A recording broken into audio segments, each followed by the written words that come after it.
Even now, Stanley's office was a distant memory. What did it look like? There was a computer, perhaps, and a painting. Was it a painting or a photo? He could no longer recall.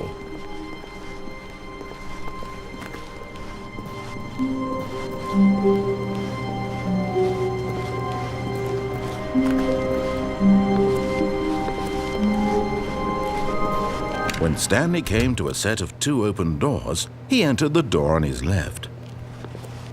This was not the correct way to the meeting room, and Stanley knew it perfectly well.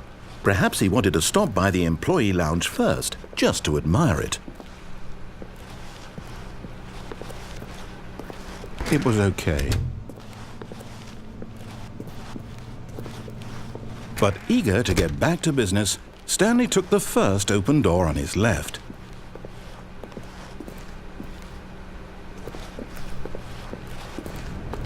Stanley was so bad at following directions, it's incredible he wasn't fired years ago. Look, Stanley, I think perhaps we've gotten off on the wrong foot here. I'm not your enemy, really, I'm not.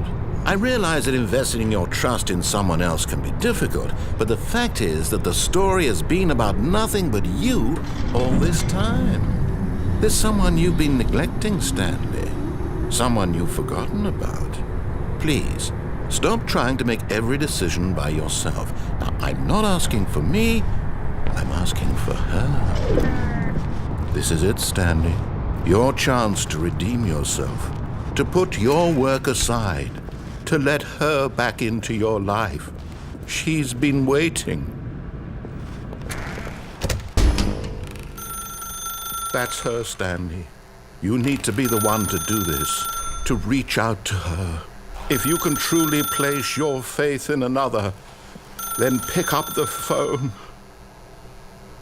As Stanley picked up the phone, a white light engulfed him, filling him not just with radiance, but with hope. Hope for a life reunited one... Wait. Oh, goodness. Stanley, did you just unplug the phone? No, that wasn't supposed to be a choice. How did you do that? You actually chose incorrectly?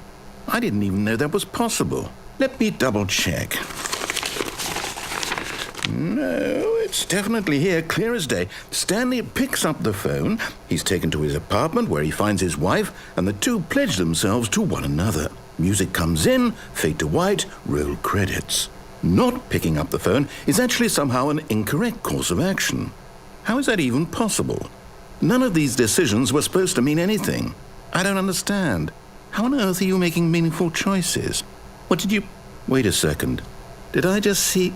No, that's not possible. I can't believe it. How had I not noticed it sooner? You're not Stanley. You're a real person. I can't believe I was so mistaken. This is why you've been able to make correct and incorrect choices. And to think I've been letting you run around in this game for so long. If you'd made any more wrong choices, you might have negated it entirely. It's as though you completely ignored even the most basic safety protocol for real-world decision-making. Or did you not grasp the severity of the situation? Well, I won't have that kind of risk on my watch. I'm going to stop the game for a moment so we can educate you properly on safe decision-making in the real world. Please observe this helpful instructional video. Choice. It's the best part of being a real person, but if used incorrectly can also be the most dangerous. For example, in this scenario, a hypothetical real person named Stephen has a choice. He could spend years helping improve the quality of life for citizens of impoverished third world nations. Or he could systematically set fire to every orphan living in a 30-kilometer radius of his house. Which choice would you make? Remember that unlike here, the real world makes sense, and at no time should you make a choice that does not conform to rational logic. If you find yourself speaking with a person who does not make sense, in all likelihood, that person is not real. Allow the person to finish their thought, then provide an excuse why you cannot continue talking. Turn to a partner and practice saying, "My goodness, is it 4:30? I'm supposed to be having a back, sack, and crack."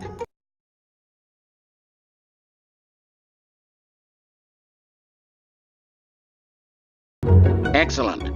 Making choices on a regular basis is the best part to a healthy decision-making process. Most medical professionals recommend making at least 8 choices per day. Do you make more than 8? Less? And finally, if you begin to wonder if your choices are actually meaningful and whether you'll ever make a significant contribution to the world, just remember that in the vast infiniteness of space, your thoughts and problems are materially insignificant, and the feeling should subside. At this time, your instructor will guide you in an exercise to test and reinforce the material covered in this video.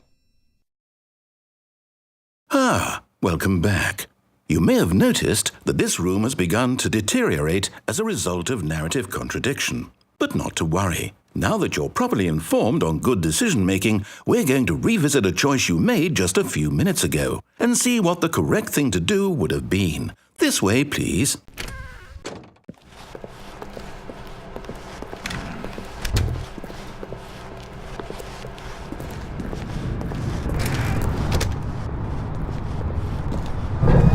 Now that we know your choices are meaningful, we can't have you jumping off the platform and dying. Imagine the main character dying senselessly halfway through the story. That story would make no sense at all. We just need to get you home as soon as possible before the narrative contradiction gets any worse. Unfortunately, it seems this place is not well equipped to deal with reality.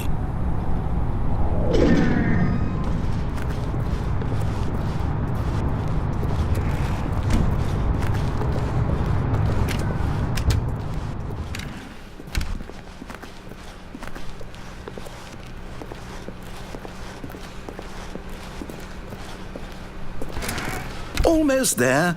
You'll take the door on the left, back to the correct ending, the story will have resolution once again, and you'll be home free in the real world.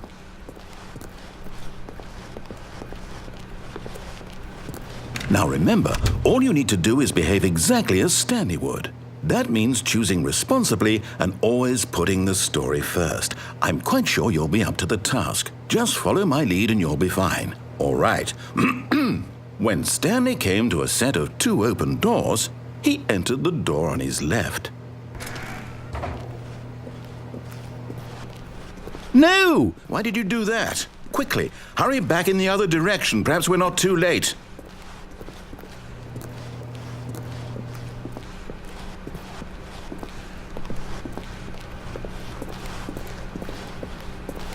Oh, it's ruined.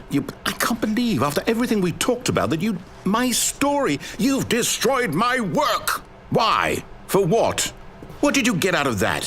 What did you think was so special about seeing the game undone, left here like so much garbage? It's worthless now.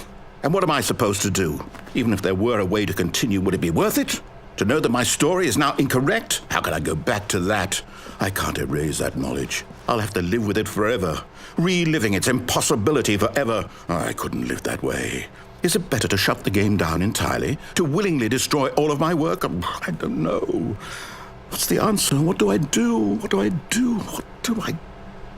No, I have to. I have to shut the game down. I have to. I have to.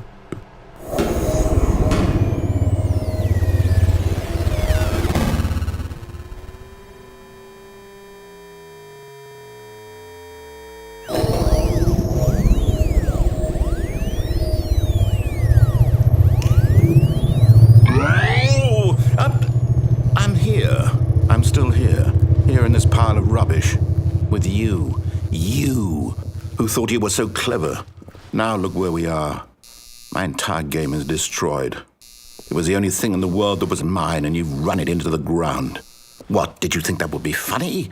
You just had to see? Didn't I impress upon you how important it was to be like Stanley? He actually knows how to do what I tell him to. He understands that if I say to do something, there's a damn good reason for it. That thought hadn't even occurred to you, had it? That there's a world outside of you? You're a child. Oh, my story. If you'd just gone through the door on the left, you would have seen it. There was a whole underground facility. You would have destroyed it and been victorious. It would have been so perfect. I worked so hard on it. I tried so hard. Behave exactly as Stanley would. That means choosing responsibly and always putting the story first. I'm quite sure you'll be up to the task. Just follow my lead and you'll be fine. All right. When Stanley came to a set of 2 open doors, he entered the door on his left.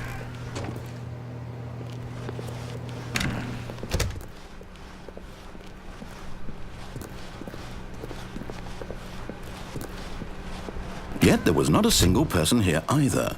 Feeling a wave of disbelief, Stanley decided to go up to his boss's office, hoping he might find an answer there. Coming to a staircase, Stanley walked upstairs to his boss's office.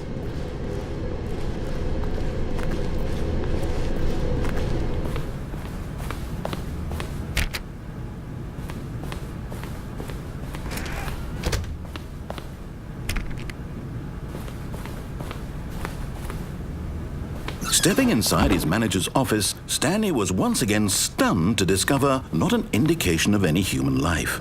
Shocked, unraveled, Stanley wondered in disbelief who orchestrated this, until he saw the door with a voice receiver next to it.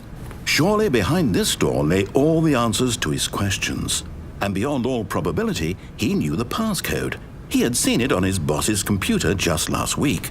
Night Shark 115. Was this the code to open the door? Would it still work? There was only one way to find out. Stanley had been trained never to speak up, but now he would draw from within himself the courage to face the unknown. He drew a sharp breath and then spoke the code.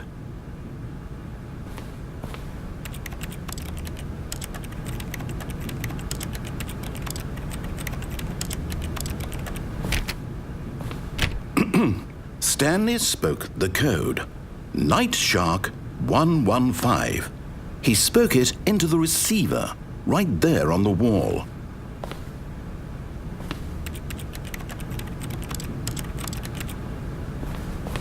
I'm sorry, is there a problem? You didn't mishear me, did you? Please speak the code into the receiver. Otherwise we can't get on with the story. This is a crucial step.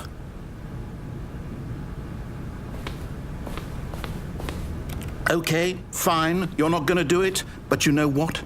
It's pretty humiliating to bring you this far, only for you to suddenly decide you have better things to do. I asked you for this one single thing, for your respect. The kind of respect Stanley shows for his choices. He knows what it means to take a story seriously. If you didn't want to see what I had to show you, then why did you come here? You had a choice, you know. You could have gone through the door on the right. You could have done whatever the hell you wanted over there. Why did you come this way? Speak. Say something to me. Explain yourself, you coward. When Stanley came to a set of 2 open doors, he entered the door on his left. Stanley? Hello? Are you... Is everything okay? Stanley, please. I need you to make a choice. I need you to walk through the door. Are you listening to me? Can you hear me? Is everything all right? Stanley, this is important. The story needs you. It needs you to make a decision. It cannot exist without you. Do you understand me? Whatever choice you make is just fine. They're both correct. You cannot be wrong here. We can work together. I'll accept whatever you do. I simply need you to take that step forward, please. Choose. Do something. Anything. This is more important than you can ever know. I need this. The story needs it. So, you hear me? Are you there? Are you listening to this? Stanley, are you there? Okay. It's okay, I can wait. You need time to decide. Time to make sure your choice is correct. That is the best choice. That's all right. I'll wait for you to decide what's the right thing to do. Take as much time as you need.